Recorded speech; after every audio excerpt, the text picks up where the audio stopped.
বন্ধুরা সবাই কেমন আছেন? আশা করি সবাই ভালো আছেন। আজকে দেখাবো কিভাবে এমএস ওয়ার্ড 2007 দিয়ে পিডিএফ ফাইল তৈরি করতে হয়। পূর্বে আমি একটি ভিডিও পাবলিশ করেছি, সেটাতে আমি দেখিয়েছি কিভাবে এমএস ওয়ার্ড 2010, 13, 16 এবং 19 দিয়ে পিডিএফ ফাইল তৈরি করতে হয়। তো যারা এমএস ওয়ার্ড 2007 ব্যবহার করেন তাদের জন্য আজকের ভিডিওটি। এই জন্য প্রথমে আমরা আমাদের এমএস ওয়ার্ড ফাইলটি ওপেন করব। ওপেন করার পরে একদম উপরে বাম পাশে দেখতে পাচ্ছেন অফিস বাটন। তো আমরা অফিস বাটনে একটি ক্লিক করব। ক্লিক করার পর নিচে দেখতে পাচ্ছেন সেভ অ্যাজ নামে একটি অপশন আছে। তো ডান পাশে এখানে দেখতে পাচ্ছেন পিডিএফ অর এক্সপিএস নামে কোনো অপশন এখানে নেই। তো এই অপশনটি আনার জন্য আমাদের একটি অ্যাড অনস ইনস্টল করতে হবে।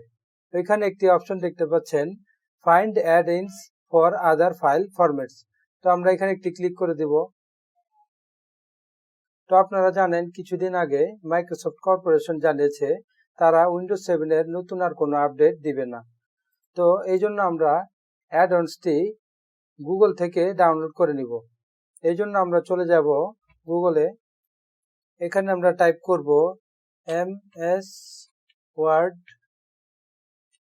টু পিডিএফ অ্যাড অন, এরপর এন্টার প্রেস করব। এখানে দেখতে পাচ্ছেন অনেকগুলো রেজাল্ট এসেছে। তো আমরা উপরেরটা ক্লিক করে দেব। চলে এসেছে আমাদের অ্যাডঅনসটি, এখানে দেখতে পাচ্ছেন। তো আমরা এখানে ডাউনলোড করে নেব ফাইলটি।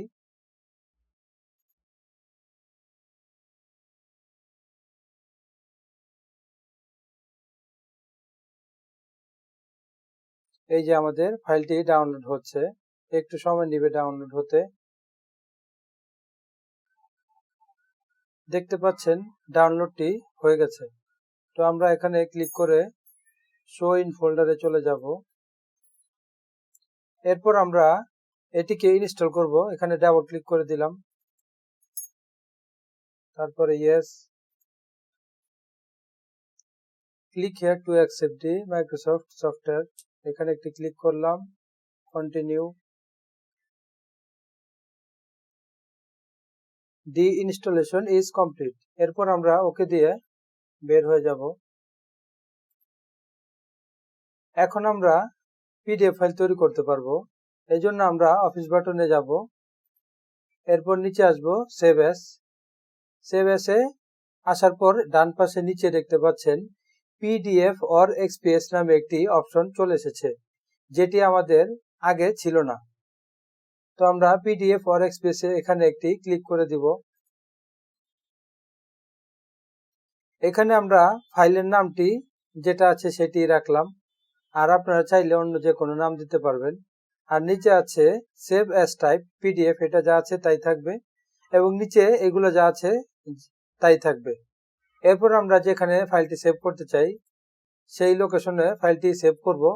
তো আমরা দেখানোর জন্য ডেস্কটপে সেভ করলাম, এরপর পাবলিশে ক্লিক করে দিলাম।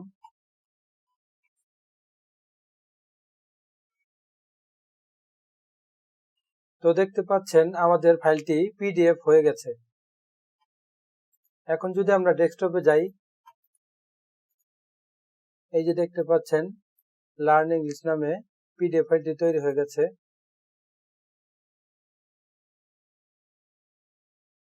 তো এই ছিল বন্ধুরা আজকের ভিডিও।